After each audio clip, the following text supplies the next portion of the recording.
This is the Lockpicking Lawyer, and I am continuing my series on 40mm aluminum padlocks with the ABUS model 7240.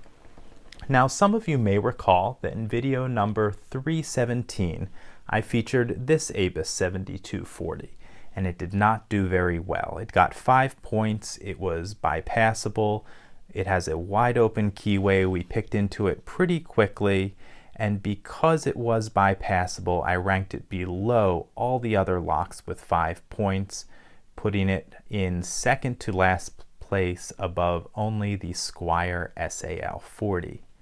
And when I posted that video, a number of you mentioned that this was not the 7240 that you were used to. You said that the keyway was different, the format of the core itself was different, and YouTube user Matthias, I'm sorry if I mispronounced your name, from Germany, took it upon himself to send me 2 of the 7240s that he was used to for me to include in this series. So Matthias, thank you very, very much for sending these my way. Let's start with a comparison between these two locks. Right away we can see there's some differences. Chief among them is the fact that the core is different. The one from Germany has an integrated round portion on the top. This is actually part of the core, whereas in the American version, this round portion is nothing but a retainer piece that holds the core in place. Then we get to the keyway. The American one that I got has a cutesy little keyway where they actually spelled out the word ABUS for a keyway. I'm sure they thought that was really neat, but what it ended up doing was replacing a relatively nice, tiny little paracentric keyway with a wide open keyway. So we will be giving the German version of this lock points for having a paracentric keyway.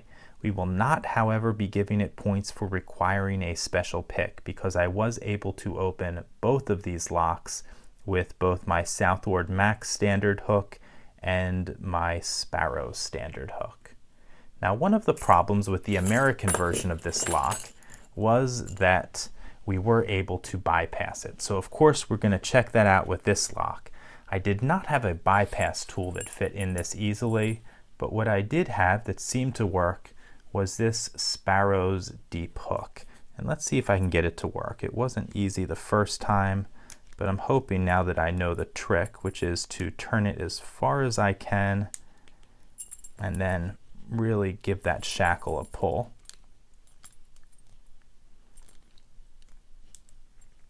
And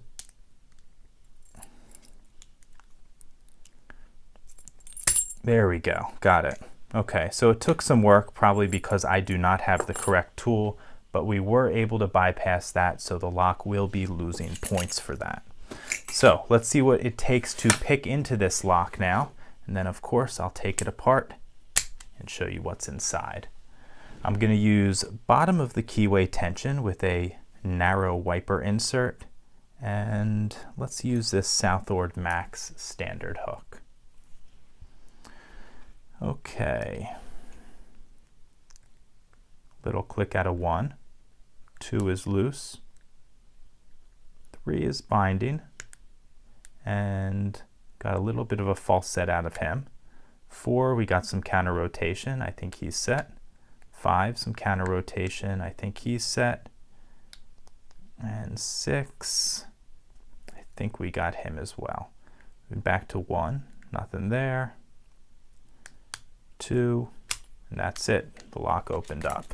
So clearly we have some spools in here, but let's take this guy apart and see exactly what's inside. Like most of these locks, this one comes apart with a a screw down the shackle hole.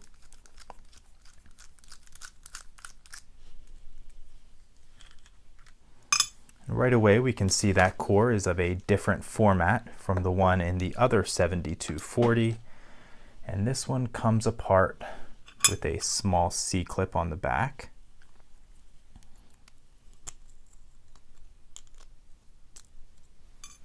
Okay, we got that off, so now all we should need is a key and a follower. Perfect. Okay, you can see this is a 6-pin core, so it will be getting extra points for that.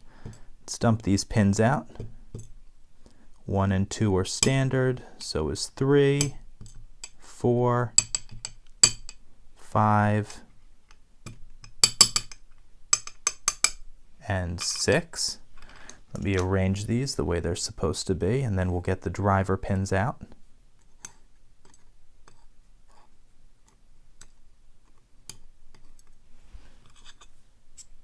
Okay, for driver pins, looks like number 1 is standard, 2 is a spool. I'm guessing all of the rest are spools, but let's see.